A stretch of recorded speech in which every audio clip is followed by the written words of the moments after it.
오늘 말씀은 데살로니가전서 5장 16에서 18절까지의 말씀입니다. 모두 함께 일어나셔서 봉독하시겠습니다. 시작. 항상 기뻐하라. 쉬지 말고 기도하라. 범사에 감사하라. 이것이 그리스도 예수 안에서 너희를 향하신 하나님의 뜻이니라. 예, 할렐루야. 복된 주일 감사합니다. 감사합니다. 며칠 굉장히 날이 더웠는데, 무더웠는데, 어제 비가 오고 또 오늘도 이렇게 선선해서 참 감사했습니다. 토요일 날 잠깐 교회 나와서, 감사 기도를 드렸어요. 여러분들 생각하면서 한 분 한 분 기도 올려드렸습니다. 주님 감사합니다. 해를 주신 주님 감사하고, 비를 주신 주님 감사합니다. 저희 아주 잠깐 앞뒤 전후 좌우, 예수님의 이름으로 사랑하고 축복합니다. 예수님의 이름으로 사랑하고 축복합니다. 예, 감사합니다. 예, 감사합니다. 네, 사랑하고 축복합니다. 영국의 아주 저명한 신학자가 있어요. 매튜 헨리라는 목사님이 계신데, 이 매튜 헨리 목사는 늘 지나가던 그 골목길에 어느 날 강도를 만나게 돼요. 강도를 만나서 심하게 맞고, 가지고 있던 모든 것들을 빼앗깁니다. 많은 피를 흘리면서 겨우겨우 집에 돌아왔어요. 놀란 가족들을 안심시키고 이 헨리 목사는 서재로 들어가서 하나님께 기도를 드립니다. 하나님, 저는 지난 10년 동안 똑같은 골목길을 지나면서 아무 사고가 없었던 사실에 대한 감사가 없었습니다. 늘 무사히 집에 돌아온다는 것을 당연한 일로 여겼기에 감사가 없었습니다. 주님, 저의 무지를 용서하여 주시고 이제부터는 그 골목길을 지나 무사히 집에 돌아올 때마다 감사하는 여생이 되게 하시옵소서 라고 그 평소에 감사하지 못한 것에 대한 회개 기도를 드렸다는 거예요. 그리고 이런 기도문을 남깁니다. 나는 이전에 강도 만난 적이 한 번도 없었기에 하나님께 감사합니다. 지갑을 빼앗기고 심하게 구타당했지만 생명을 빼앗기지 않았기에 감사합니다. 그날 다 가져갔지만 아직도 내게 남은 것이 있는 것이 감사합니다. 또한 내가 강도당한 자이지 강도가 되지 않은 것에 감사합니다. 우리는 살아가면서 감사해야 할 조건만을 생각합니다. 내가 이러이러한 것이 원하는 것이 있는데 그것이 이루어지면 아니면 또 생각지도 못한 큰 행운이 오면 내 뜻과 생각대로 되어지면 이런 조건들이 있어야 우리는 감사할 수 있다고 생각합니다. 매튜 헨리 목사는 굉장히 유명하신 분이에요. 그 주석서를 쓰신 분이 있고 굉장히 훌륭하신 분이어서 많은 저서를 남기셨거든요. 이분의 책에 이런 말을 남깁니다. 감사는 더하기와 같아서 모든 것에 감사하면 거기에 하나님의 축복이 더해진다. 어떤 일이든지 어디서든지 감사하면 플러스의 축복이 주어진다. 반대로 원망과 불평은 빼기와 같아서 있는 것까지 빼앗기고 없어진다. 이런 말을 남겼어요. 성경은 범사에 감사하라고 말씀하고 있어요. 범사라는 것은 일상의 모든 삶을 말합니다. 매튜 헨리 목사의 일상에서 일어난 일들이 어떻게 감사가 되는지 우리가 보았듯이 오늘 아침 우리가 살아가는 모든 시간 속에서 감사할 것이 얼마나 많은지, 그동안 얼마나 많은 감사를 지나치고 당연하다고 생각하면서 살아왔는지 한번 뒤돌아봅니다. 우리의 모든 삶, 범사의 주님께 감사로 고백할 수 있어야 합니다. 항상 기뻐하라, 쉬지 말고 기도하라, 범사에 감사하라 라는 말씀은 많은 성도님들에게 유명한 구절이죠. 내가 다른 건 몰라도 이건 암송합니다. 이런 분들 계시죠. 사도 바울은 데살로니가 교회 교인들에게 보내는 편지에 오늘 이 본문 말씀을 하고 있어요. 먼저 데살로니가라는 도시는 이런 곳입니다. 제가 지도를 찾아봤어요. 이쪽이 이달리아라는 곳이 여기가 로마 이탈리아예요. 로마의 영웅 시저 아시죠? 이 시저가 죽고 옥타비아누스가 로마의 황제로 등극하기까지 이 로마는 굉장히 혼란에 빠졌었습니다. 이 옥타비아누스와 시저를 사해한 이 블루터스와 교전을 벌이죠. 역사적으로 우리가 알고 있는 사실입니다. 이때에 이 데살로니가 시는 옥타비아누스 편에 서요. 그 공로로 BC 42년에 자치권과 특권을 베풀어 주면서 이 데살로니가라는 도시는 자유도시가 됩니다. 특별 자유도시가 돼요. 이 도시는 굉장히 빠르게 발전합니다. 마게도니아에서 가장 큰 항구 도시였어요. 이런 배경으로 이 데살로니가라는 도시는 로마 정부에 충성을 다합니다. 충성을 다했고요. 제국 숭배 사상으로 로마 황제 줄리어스 시저를 숭배해요. 신으로. 또한 옥타비아누스 또한 신으로 숭배합니다. 이 또한 항구 도시였던 이 데살로니가는 오랫동안 그 토속적으로 디오니소스 신과 카비루스 신을 섬겨요. 숭배했어요. 이거 굉장히 이 두 개의 신들의 특징들이 뭐냐면 굉장히 성적으로 퇴폐적이고 그런 문란한 특징을 갖고 있어요. 이 제의들이. 여기에 이방 신을 섬겼던 바알 숭배 사상까지 이 도시는 더해져서 문란함과 타락의 문화가 가득한 곳이었어요. 바울은 우리가 알다시피 성경에서 마게도니아로 와라 해서 빌립보로 갔었잖아요. 처음에 유럽의 관문. 빌립보라는 곳 보이시죠? 거기에서 이제 복음을 전한 다음에 이제 옆으로 옮겨서 데살로니가에 가서 복음을 전하게 돼요. 바울 일행은. 데살로니가에 이렇게 교회가 세워집니다. 데살로니가 교회는 외부로부터 상당히 많은 핍박을 받고 있었어요. 많은 거짓 진리들과 헬라 철학들, 우상숭배, 향락과 타락의 문화가 가득했던 데살로니가에 세워진 교회. 그들에게 있어서 외부에서 오는 조롱과 비난, 그리고 여러 가지 핍박과 박해를 견딘다는 것은 결코 쉬운 일은 아니었습니다.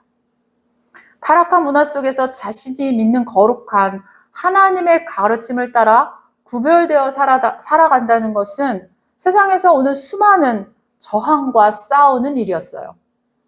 우리가 살아가는 세상은 우리가 자신들과 다르게 살아가는 것을 좋게 보지 않을 겁니다. 허락하고 싶어 하지 않을 거예요.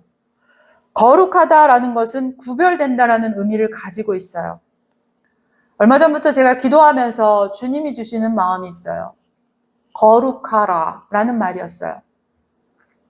거룩하라 라는 말은 창세기에 처음 나온 말이에요. 창세기 2장 3절에 처음 사용됩니다. 하나님이 그 일곱째 날을 복되게 하사 거룩하게 하셨으니 이는 하나님이 그 창조하시며 만드시던 모든 일을 마치시고 그날에 안식하셨습니다. 이게 성경에서 거룩이라는 단어가 처음 나온 곳이에요. 하나님이 그 일곱째 날을 복되게 하사 거룩하게 하셨어요. 구별되게 하셨습니다. 하나님은 세상을 창조하실 때 7일째 되는 날을 거룩하게 삼으시고 구별합니다. 하나님께서 가장 먼저 거룩하게 하신 것은 시간이었어요. 거룩하기 위해서 우리는 거룩한 시간 안으로 들어가야 합니다. 시간 안에 들어간다는 것은 나의 일상 속에 들어가서 그 시간을 거룩하게 머물러야 한다는 의미예요. 나의 모든 삶의 시간 속에서 함께 하시는 주님을 떠올려 보십시오, 여러분. 나의 모든 일상, 나의 모든 시간 속에서 함께하고 계시는 주님을 한번 떠올려 보십시오. 나의 시간 속에 임재하고 계시는 주님이시기 때문에 우리는 이 거룩한 시간 속으로 들어갈 수 있는 거예요. 나의 일상 모든 순간, 모든 상황 속에서 주님 우리와 함께 하십니다. 핍박을 받고 있었던 데살로니가 교회 교인들은 이렇게 모든 시간 속에서 예수 그리스도와 연합되어 있다는 그 사실만으로 가장 큰 위로를 받았습니다. 바울은 세상에 어떤 고난과 핍박과 방해가 와도 그리스도 안에서 살아가는 성도의 모습이 어떠한지에 대해서 알려주고 있어요. 항상 기뻐하라, 쉬지 말고 기도하라, 범사에 감사하라. 이것이 그리스도 예수 안에서 너희를 향하신 하나님의 뜻이라 라고 말합니다. 첫 번째로 항상 기뻐하라에서 말하는 기쁨은 예수 그리스도 안에서 누리는 기쁨을 말합니다.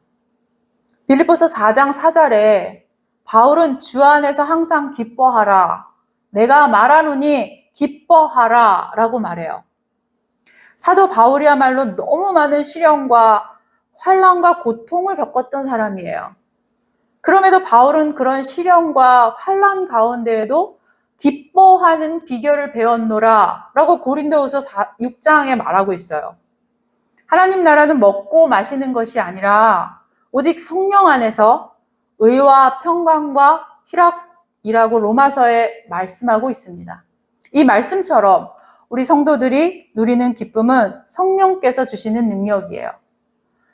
우리가 기뻐한다는 것은 우리가 하나님 나라를 살고 있고 하나님 나라를 이 땅에 보여주는 실제적인 증거가 되는 것입니다. 하나님 나라를 살아갈 때 세상은 그것이 하나님 나라라는 것을 알게 되는 거예요. 우리가 하나님 나라를 살아갈 때, 하나님 나라로 우리가 거하게 될 때 세상은 하나님 나라라는 것을 볼 수 있게 된다는 의미죠. 우리가 바로 하나님 나라를 세상에 보여주어야 한다는 거예요. 그들은 하나님 나라가 어떤 것인지 모르잖아요. 우리가 어떤 상황 속에서도, 시련 속에서도 내게 찾아와 주시는 주님을 바라보고 고난 속에서도 또 슬픔 가운데에도 예수가 내 안에 계시며 내 시간 속에서 내주하시는 그분이 있다는 것을 믿음으로 그 믿음 때문에 항상 기뻐하라라는 말을 살아갈 수 있는 겁니다. 우리가 어떤 상황 속에도 기뻐할 수 있는 건 그 시간 속에서도 내 안에 계신 예수 그리스도 때문에 기뻐할 수 있다는 겁니다. 두 번째로 쉬지 말고 기도할 수 있는 것은 우리의 일상 속에서 주님께서 나의 시간을 모두 주님께 드리고 상황을 드리고 모든 것을 하나님께 아뢰는 거예요. 주님께 나의 간구와 바램들을 올려드릴 수 있는 겁니다. 하나님께서는 우리가 기도를 드리는 것을 좋아하세요. 기뻐하십니다. 하나님 앞에 나아오는 것을 기뻐하십니다. 주님께 드리는 우리의 기도는 나의 낙심의 상황 속에서도 하나님 아버지를 찾는 것이에요. 기쁨을 빼앗기려는 순간에도 아버지 하나님의 이름을 부를 수 있는 것은 커다란 슬픔 속에서도 아버지인 하나님 앞에 나아갈 수 있다는 겁니다. 이것이야말로 우리가 누리게 되는 최고의 복인 겁니다. 하나님과 교통한다는 것은 나의 일상 속에서 늘 그분의 이름을 부르고 그분 앞에 나아가 삶을 아뢰고 그분의 마음을 듣길 원하는 거예요. 쉬지 말고 기도할 수 있는 이유가 바로 이런 것입니다. 무시로 수시로 우리가 아버지 하나님의 이름을 부르고 자녀로서 주님 앞에 나아가는 것, 아버지 앞에 나아갈 수 있는 것. 이게 우리가 하나님의 자녀로 누릴 수 있는 최고의 특권인 거예요. 이것은 사탄도 빼앗아갈 수 없는 겁니다. 나의 요청과 요구를 내가 원하는 방법대로 내가 원하는 시간에 다 이루어지지 않더라도 쉬지 않고 기도할 수 있는 것은 아버지 하나님께 나의 삶에 일어나는 것들을 말씀드리고 아뢰고 교통할 수 있기 때문에 우리가 기도할 수 있는 겁니다. 기도는 하나님께 결제받는 게 아니에요. 하나님과 교통하는 겁니다. 하나님을 만나는 시간입니다. 결제해주지 않았기 때문에 내가 그렇게 많이 결제를 올려드렸는데 결제해주지 않았기 때문에 기도하지 않는다는 것은 그 마음이 들어온다는 건 사단의 계략이에요. 기도하지 못할 때 바로 기뻐하는 것이 바로 사단입니다. 세 번째로 범사에 감사하라. 쉬지 말고 기도하라라는 말과 관련된 겁니다. 데살로니가 교인들은 고통스러운 상황 속에 있었어요. 외부에서 오는 박해와 내부에서 일어나는 여러 문제들로 인해서 복음을 듣고 믿는 것에 회의가 생길 수 있었던 상황이에요. 이렇게까지 해서 믿어야 하는가? 이게 뭐지? 예수님을 믿는데 좋은 일 하나도 없어요. 오히려 더 자신의 삶은 점점 더 나빠지는 것 같습니다. 이들이 그동안 살아온 모든 문화, 생각, 가치관들을 거부하고 예수 그리스도의 뜻을 따라 살아간다는 것은 쉬운 것은 아니었어요. 이런 현실적인 상황에서 감사를 드릴 수 있는 조건은 아무것도 없었어요. 감사할 것이 없는 현실과 상황이지만 그 현실을 들고 기도의 자리에 나아가 주님을 만납니다. 아까 우리 찬양했잖아요. 우리의 한숨이 기도로 변했다고요. 우리의 근심이 기도되어 변했네. 우리 찬양했잖아요. 쉬지 않고 일상에서 기도 안에서 주님을 구하며 만나는 것입니다. 우리는 감사 조건들을 찾죠. 어떤 조건이 있어야 우리가 감사할 수 있다고 생각합니다. 되는 일도 없습니다. 앞길이 막혔어요. 직장도 가지지 못합니다. 계속해서 낙방합니다. 사업은 망했습니다. 재정도 어려워지고 건강은 점점 악화되고요. 사람과의 관계도 나빠졌어요. 내가 감사할 게 하나도 없는데 어떻게 감사할 수 있냐고 생각합니다. 로마서 8장 28절 함께 읽습니다. 시작. 우리가 알거니와 하나님을 사랑하는 자, 곧 그의 뜻대로 부르심을 입은 자들에게는 모든 것이 합력하여 선을 이루느니라. 우리가 알거니와 하나님을 사랑하는 자, 곧 그의 뜻대로 부르심을 입은 자들에게는 모든 것이 협력하여 선을 이루느니라. 하나님께서 부르신 자들, 하나님의 자녀인 우리 성도인 우리에게는 모든 것들을 합력하여서 선을 이루신다고 말씀하세요. 전혀 상관없어 보이는 분리된 일들, 모든 요소들이 하나님의 역사하심으로 선한 것, 좋은 것, 완전한 것을 이루어 가신다는 거예요. 사도 바울이 빌립보에 처음 갔을 때 귀신 들린 자를 내어 쫓습니다. 좋은 일이죠. 근데 그 일로 오히려 심히 매를 맞고 감옥에 갇혀요. 얼마나 비참하고 안 되는 상황이에요. 근데 이 사도 바울과 실라는 그 감옥에서 심히 매를 맞고 손과 발에 착고가 차여 있는 채로 감사와 기도의 찬송을 올려드렸다고 성경은 기록합니다. 그러자 감옥 문이 열리고 그 일로 감옥 간수와 그 가족에게 복음을 전하고 구원을 얻게 합니다. 그렇게 안 될 수 없는 비참한 상황이잖아요. 불쌍한 상황이잖아요. 근데 하나님께서 그리신 큰 그림 안에 이 모든 것들은 계획된 것이었다는 거죠. 하나님께서는 우주 만물을 주관하신 분이에요. 모든 퍼즐을 맞추고 계시고 하나도 버려지지 않고 사용되어서 선을 이루어 가십니다. 그렇기 때문에 성도들은 이 땅에서 하나님 나라를 살아가면서도 때로는 고난과 어려움을 만나게 되지만 그 모든 것들조차 하나님께서 선을 이루어가고 계신다는 것을 믿고 신뢰함으로 살아갈 수 있는 겁니다. 그렇기 때문에 우리는 이 믿음으로, 이 신뢰로 범사에 감사할 수 있는 거예요.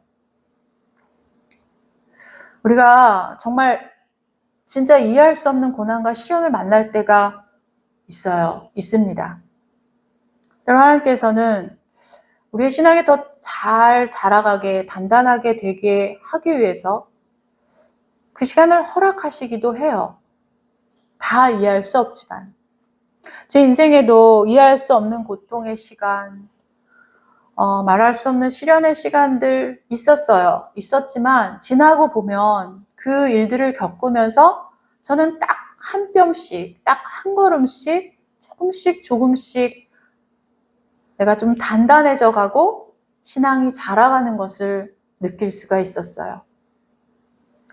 범사에 감사하는 법을 배운다는 것은, 우리가 모든 일상 속에서 감사할 수 있다라는 것을 배운다는 것은 하나님의 그 완전하심을 믿고 완벽하게 신뢰하는 법을 배운다는 의미를 가진 거예요. 큰 그림을 우리는 다 볼 수 없죠. 하나님이 보시는 큰 그림을 우리가 어떻게 볼 수 있겠습니까? 그 큰 그림을 다 볼 수 없지만 우리는 그 그림을 그리고 계시는 주인 되시는 하나님을 의지하고 의뢰하고 보이지 않는 그 미래의 커다란 완성을 믿고 우리의 오늘의 시간을 사는 겁니다. 며칠 전에 기도받기 원하는 분들을 만난 적이 있어요. 그중 한 분 얼마 전에 사랑하는 가족을 하늘나라로 보내신 분이었어요. 사랑하는 자녀를 하늘나라로 보낸 분이었습니다. 정말 그 슬픔 우리가 어떻게 알 수 있겠습니까? 우리가 어떻게 이해할 수 있을까요? 그 일을 겪어보지 않은 사람이 그분을 이해할 수 있을까요? 우리가 함께 울어주는 것밖에는 할 수 있는 게 없겠죠. 뭘 더 할 수 있을까요? 그런데 말입니다. 분명 하나님께서는 성경에 우리 성도들의 모든 일에 합력하여 선을 이루신다고 하셨어요. 다 알 수 없지만, 우리 정말 다 알 수 없지만, 우리 정말 다 이해할 수 없지만, 정말 말할 수 없지만, 하나님께서는 분명 그 슬픔조차도 들어서 하나님의 선하신 그 역사를 쓰시지 않을까요? 우리가 믿을 수 있는 것은 성도의 슬픔조차, 성도의 고난조차, 성도의 고통조차 하나님께서는 들어서 선한 일에, 하나님의 놀라우신 역사에 이루어가고 계시는 그 일로 쓰신다는 겁니다. 우리가 믿고 의지할 수 있는 것, 신뢰할 수 있는 것은 바로 이것이에요. 그렇게 하나님의 뜻은 우리가 이렇게 항상 기뻐하고 쉬지 말고 기도하고 범사에 감사하길 원하십니다. 성령님은 우리에게 오셔서 기쁨과 기도와 감사를 할 수 있도록 도우세요. 내 능력으로 할 수 있지 않습니다. 우리가 기뻐하고 감사하며 기도할 수 있는 것은 분명 하나님의 뜻을 이루어가고 있다는 걸 거예요. 우리가 감사하고 기도하고 항상 기뻐할 수 있는 이 삶을 살아가는, 일상에서 살아간다는 건 하나님의 뜻을 우리가 이루어가고 있다는 겁니다. 우리가 거창하게 어떤 선교 사역을 하는 게 하나님의 뜻을 이루어가는 것이 아니라 하나님의 뜻은 우리가 삶 속에서 이것들을 이루어가길 원하신다는 겁니다. 그것이 우리가 하나님의 나라 안에서 하나님과 함께 하나님의 임재 안에서 살아가고 있다는 증거가 되는 거예요. 요즘 하나님이라는 단어 세상에서 어떻게 사용되고 있나요? 하나님이라는 단어, 예수님이라는 단어가 지금 세상에서 어떻게 사용되고 있나요? 거룩하고 존귀하신 하나님의 그 이름이 세상에서 얼마나 함부로 취급되고 조롱되고 마치 쓰레기통에 버려지듯이 아무렇게나 취급되고 있습니까? 기독교라 불리고 있어도 당연하다고 생각하고 아무렇지도 않게 생각하죠. 구약에서 하나님의 이름은 그 이름이 너무나 거룩하고 존귀해서 차마 사람들의 입에 오르내릴 수 없었어요. 입에 담는 것조차 죄스럽다고 생각했던 것이 바로 하나님의 이름이에요. 그래서 사실 우리가 지금 과거에 불렸던 그 하나님의 이름을 우리는 알지 못합니다. 지금 우리가 God, 하나님 이렇게 부르고 있지만 각자의 언어로 부르고 있지만 진짜 과거의 구약시대에 불렸던 단어는 알 수 없어요, 지금도. 그 과거의 구약에 나왔던 단어들조차도 부를 수 없기 때문에 약자를 써서 불렀거든요. 마치 해리포터에 나오는 볼트모트인가요? 이름이? 이렇게 얘기하잖아요. 그 이름을 차마 부를 수가 없어서 그런 것처럼 죄송합니다. 하나님께 이런 표현을 써서 하나님의 이름을 부른다는 것조차 너무 죄스러워하던 그 거룩하고 존귀하신 이름이었어요. 지금 이 세상에서 하나님의 이름을 어떻게 소비하고 있습니까? 어떻게 불려지고 있습니까? 어떻게 취급되고 있습니까? 그런데 우리는 아무도 거룩한 분노조차 느끼지 않습니다. 그 이유는 우리가 하나님을 닮아 거룩하지 못했기 때문이에요. 우리가 하나님을 닮아서 거룩하지 못했기 때문에 하나님의 이름은 그렇게 땅에 떨어지고 사람들의 입에 우습게 취급되고 있는 겁니다. 데살로니가전서 4장 3절 그리고 23절 함께 읽습니다. 시작. 하나님의 뜻은 이것이니 너희의 거룩함이라. 평강의 하나님이 친히 너희를 온전히 거룩하게 하시고 또 너희의 온 영과 혼과 몸이 우리 주 예수 그리스도께서 강림하실 때에 흠없게 보존되기를 원하노라. 우리가 세상에 거룩하신 하나님의 자녀로 살아가는 모습을 보여줄 때 거룩하신 하나님을 세상은 보게 됩니다. 세상은 하나님이 임재하시고 하나님의 임재를 따라 살아가고 있는 우리를 바라보면서 하나님의 나라를 볼 수 있어요. 하나님의 이름을 볼 수 있습니다. 하나님을 믿는 우리는 세상에 어떤 모습으로 보여지고 있습니까? 여러분들은 하나님을 믿는 거룩한 자녀로 이 세상에서 어떻게 보여지고 있습니까?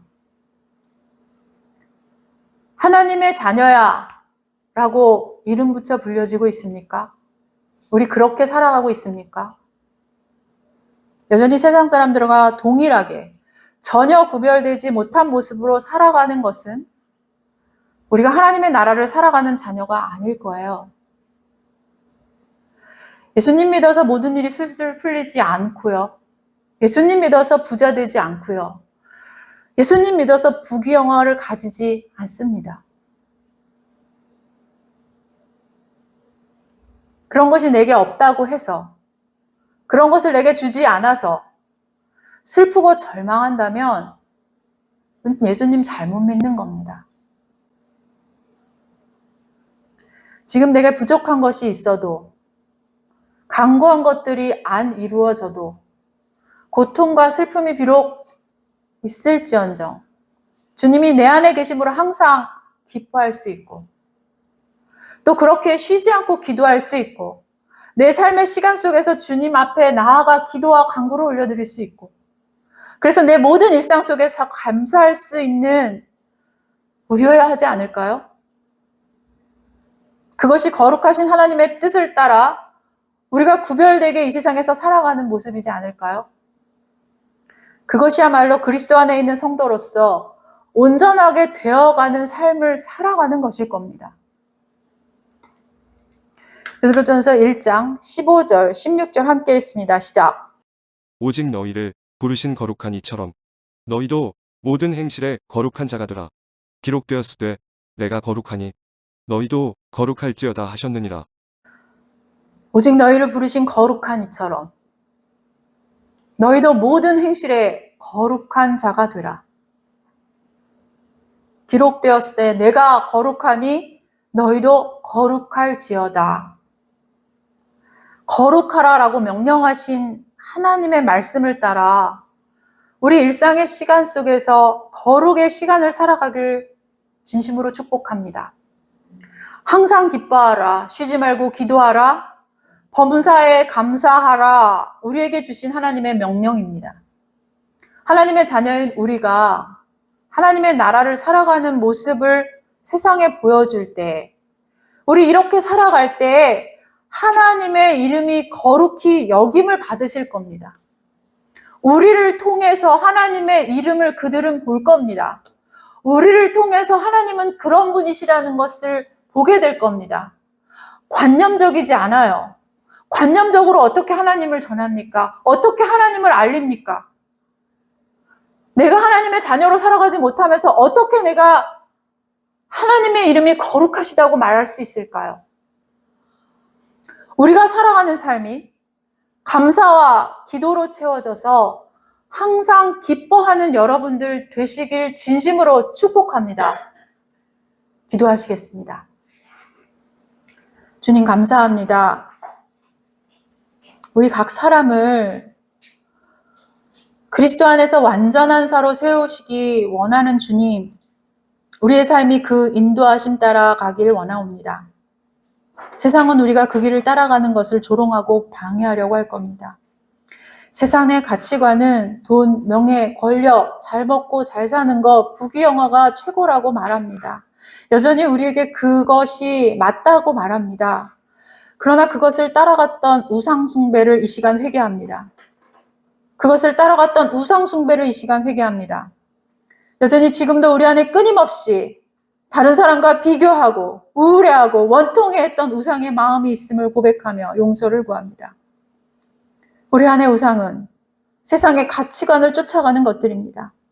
그것을 쫓지 말라 하시는 주님의 말씀에도 여전히 내 안에 의가 가득해서 내가 맞다고 고집을 꺾지 않고 완고함으로 원망과 우울을 버리지 못한 것을 회개합니다.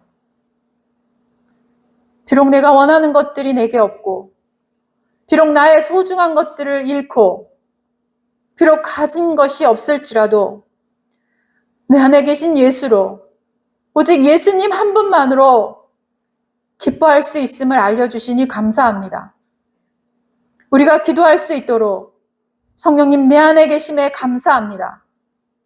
내 모든 삶에 감사합니다. 범사에 감사할 수 있게 하심에 감사합니다. 나의 모든 삶을 들어서 하나님의 놀라운 역사를 이루어 가실 것을 믿으며 감사합니다. 거룩하시고 나의 구주 되시는 예수 그리스도의 이름으로 기도합니다. 축도함으로 예배를 마칩니다. 우리 구주 예수 그리스도의 은혜와 하나님의 크신 사랑과 성령의 교통하심이 성도들의 머리 위에 이제로부터 영원토록 함께할지어다.